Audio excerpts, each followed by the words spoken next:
Welcome back, everybody. Today we reach the beginning of the end, where we start zooming back out, pulling all the details of the street-by-street strategies together, zooming out so you can see how everything ties into the big picture stuff that we started out with in the first section of the course.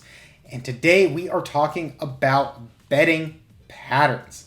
Most poker players are going to refer to betting patterns as different lines that you take. We're going to discover why they're important, and you're also going to get some insight into how to use your poker software, your hand history software specifically.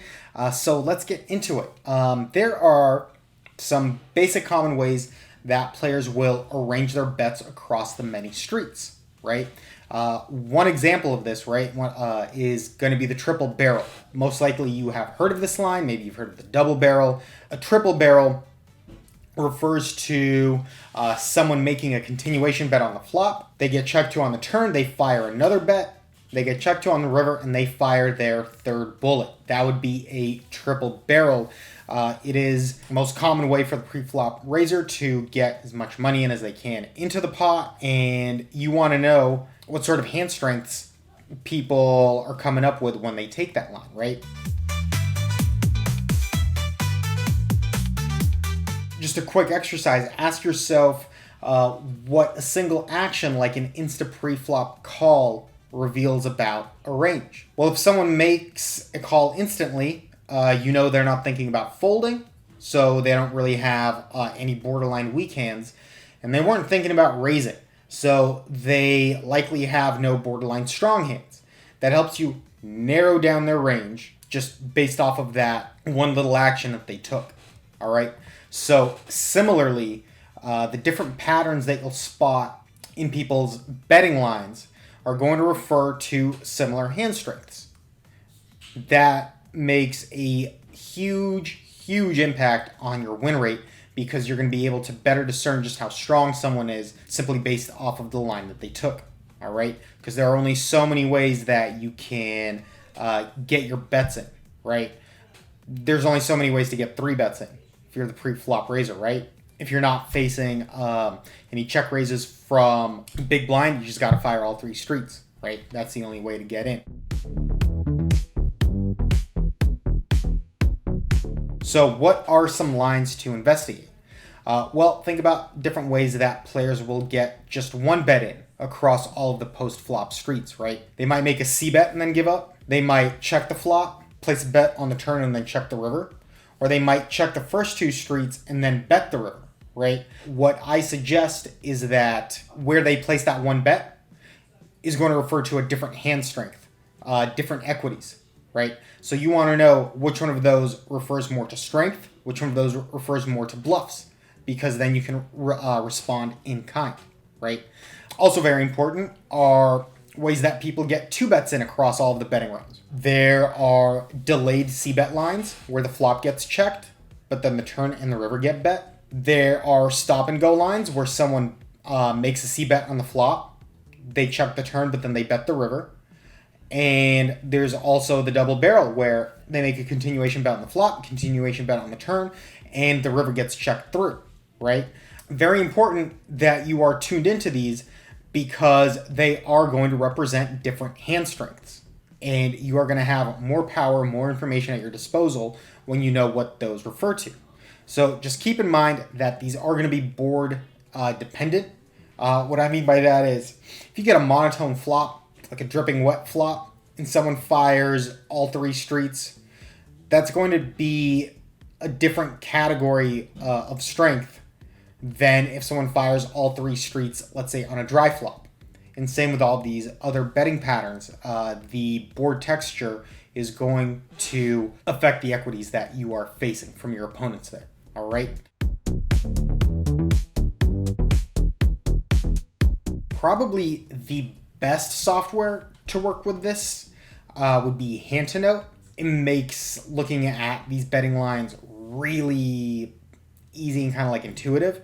But I know most players tend to gravitate to either Hold'em Manager or Poker Tracker And you can definitely get all this information from those programs as well.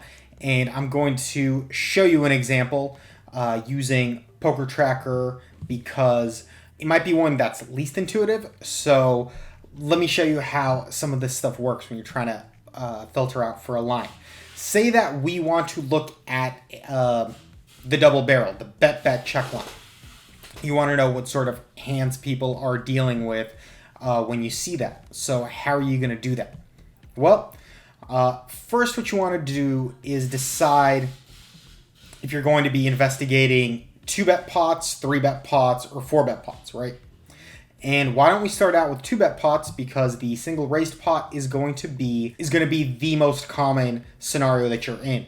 So again, when you are looking at growing your win rate, you want to look at the most common scenarios first. I know a lot of players love looking at complicated hand histories, those unique situations that yield all-ins, but sometimes just knowing what people are c-betting with, even though you're looking at more boring hand histories, you get a lot more information from that.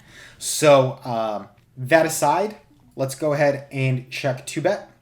And when we add that to our filter, all of the hands that we are going to look at are going to be just single raised pots. Now, you want to go to number of players because it's going to narrow down just heads up pots. People are going to take different actions multi-way than they do heads up.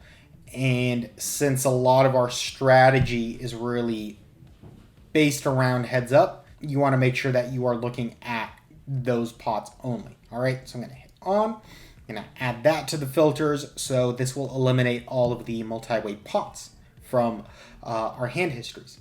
All right, and here's where the exciting stuff happens. I'm going to go to actions and opportunities, right? And I'm going to use the settings that the program offers to get what I want out of it. All right, we're going to start on the flop. And if we are looking at bet check lines that we face, right, that means that on the flop, the opportunity that we have is a raise opportunity to raise a continuation bet. Once you start working with these filters and you start seeing the hand histories that pop up after you apply them, you're going to have more of an intuitive feel of how this works. But for now, just go with me. Have a little faith, and you'll see how this happens. We're going to have the opportunity to raise someone else's continuation bet on the flop. Why? Because we want to look at all of the hands where someone put out a c-bet. We're not going to have an opportunity to raise one if they didn't put one out, essentially. It doesn't mean that we make a raise. It just means that we have the opportunity to. So I'm going to add that to the filter, and I'm going to go ahead and do the same thing on the turn. I'm going to have the opportunity to raise a continuation bet. All right. And here's where it gets interesting on the river. Now, we are going to have a bet opportunity on the river because there's going to be no continuation bet. All right. If we hit probe opportunity, that is going to refer to them not having bet the other street, so I don't want to do that. And if I hit donk opportunity, that's going to mean that we're taking away their ability to c-bet. So I really don't want to do that. And obviously we're not going to have a continuation bet opportunity because that's not the line that we're looking at. But since we already have continuation bets set in on the previous streets, I'm just going to go with any. And just trust me, you can go ahead and do this yourself and you'll see what kind of like comes up in your filters. But I'm going to add that in. We have all of these in place. I'm going to hit save and apply. It's going to do its thing. It'll likely go much faster for you because you don't have a screen recording happening at the same time. And you just want to hit like replay all and start going through all of these. But I'm just going to give you a quick example of what pops up so you kind of see. We go ahead and defend, right? It's a single raised pot, and we are heads up, which is exactly what we wanted. And look at that. We face a continuation bet. We're going to call. We face a double barrel we call, obviously, because we get to the river, and we face a check, and we see a showdown, so we can note their hand strength. All right. What you want to do is get a spreadsheet going so you can start taking notes on the hand strength that you see. In this instance, we see that they were betting this time with a pure bluff, right? You want to note in your spreadsheet whether, it was a pure bluff, whether it was bottom pair, middle pair, top pair, top kicker, two pair, three of a kind. You get the point. Because once you go through all of your hand histories and you have all of those hand strengths in, you're going to see how the range composition of the bet check line looks like. And then you're going to know how often you're facing strong hands, weak hands, middle hands. That'll let you know what your opponents are doing when they're taking that line. All right. You can apply these same steps to all of the other lines. You can filter for specific positions to see how this looks different when you are defending against a button opener versus, let's say, a UTG opener, right? Why? Because, hey, you want to know if it even makes sense calling on the turn, right, in this instance. And the more you go through this, the more you're going to know what your player pool looks like, right? If you have friends playing on the same site, hey, guess what? You can combine databases. You can have a much larger data set to work with, which will give your extrapolations greater weight because they're going to be more accurate because they're going to come from a larger sample size. So this is a very powerful off-table analysis that you can do to strengthen your win rate. This will get you up to crushing the micros, beating the mid stakes, and continuing on to the high stakes just like you are supposed to. So thank you for watching. We are going to catch you in the next one. Download it for free at Jurojinpoker.com.